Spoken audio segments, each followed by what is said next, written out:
turka shi, innalillahi wa inna ilaihi raji'un. Wannan abin alawadai ne. An kama daraktan fim ɗin Hausa ma'ana Kannywood yana lalata da budurwa kafin ya sata a shirin fim. To masu mu kafin mu je ga ainihin wannan labarin, idan ka kasance wannan shine farkon zuwanka wannan YouTube channel namu mai suna MJ Hausa TV, to ka muna subscribe, haka zalika ka danna alamar karrawa domin sanar da kai sabbin shirye-shirye mu zaran mun daura. Haka zalika idan har ka kasance dama kana tare da mu, to sai ka mana comment, haka zalika ka danna mana alamar like domin karfafa gwiwar mu a koda yaushe. Sannan ku yi share domin haɓakar wannan YouTube channel mai suna MJ Hausa TV. Ta ku ce. Ya ɗauko ta daga garinsu ta zo da zummar zai sa ta a cikin shirin fim, bayan ta zo ya faɗa mata wasu sharaɗai irin nasa, to bayan bai iya cikawa ba ta koma gida sai ta tattaro kuɗaɗe da dama kamar yadda ya nema, ta sai da abubuwa daban-daban, sarkoki, azurfofi, duk ta tattara wannan kuɗaɗen ta kawo masa. Bayan ta kawo masa nan Kano sai ya karɓe mata wannan kuɗin, ya neme ta neme sa ta rasa, ta nema da ƙyar tana ta cewa a kamo shi ya gagara, hankalinta ya matukar tashi. Hakika har ta kai ga mutanen yan hisba gabaki ɗayansu suka zunnuma cikin nemansa. To amma dai abu dai ya gagara, hatta su ma da kansu suke cewa lallai wannan abin da ya yi gabaki ɗaya ya saɓawa addini ta musulunci. Amma bari in ma ba haka ba, to ai ya matukar ɓatawa dukkanin yan Kannywood suna akan wannan abu da ya yi da ita.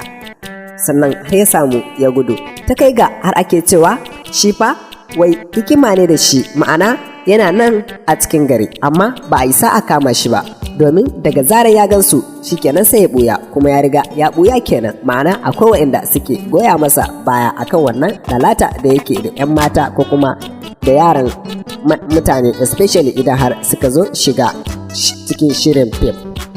Hakika wannan kwamanda ta Hisba yake cewa suna neman sa a yanzu a babu sun kai har kimanin wata kusan 9, domin hakika sun wuce wata 8 suna neman sa, amma har yanzu dai abu dai ya gagara, domin wannan baiwar Allah ta da musu hankali sosai, har kamar hankalinta zai gushe ganin wannan abubuwa da ta saida domin ta zo ta fara shirin fim.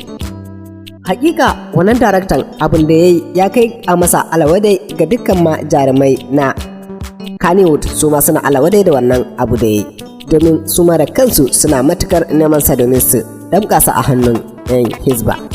Ta kai ga abu ta gagara har an hada da 'yan sabalan, ma'ana masu fararen kaya, hukuma ta fararen kaya na cikin gari.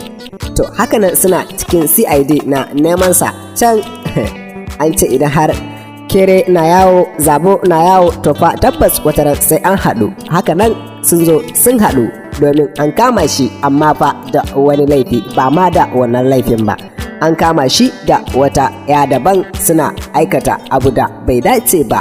To bayan an kama sa sai aka tabbatar ashe ma shine wanda ake neman sa fiye da kusan wata 8, ana neman ma wata na 9, sai kuma gashi yau an kama shi. Hakanan aka kai sa, yanzu dai muna nan muna masu sauraron akan wani irin hukunci za masa, domin wannan babban munana laifuka da ya aikata da dama. Masu sauraron mu, hakika idan har kuna tare da mu za ku ji labarurruka da dama kala-kala na manya-manyan jaruman Kannywood da ma na sauran fina-finai. Haka zalika kada ku manta, idan ka kasance wannan shine farkon zuwanka wannan YouTube channel mai suna MJ Hausa TV, to ka mana subscribe, haka zalika ka danna alamar karrawa domin sanar da kai sabbin shirye-shiryen mu zaran mun daura. Sannan kada ku manta, in har ka kasance dama kana tare da mu, to ka mana comment domin mu ji menene ko kuma za ku ce akan wannan munanan ayyuka da manyan 'yan Kannywood suke aikatawa. Sannan kuma na like, haka zalika ku share domin haɓakar wannan YouTube channel mai suna MJ Hausa TV. Ta ku ce.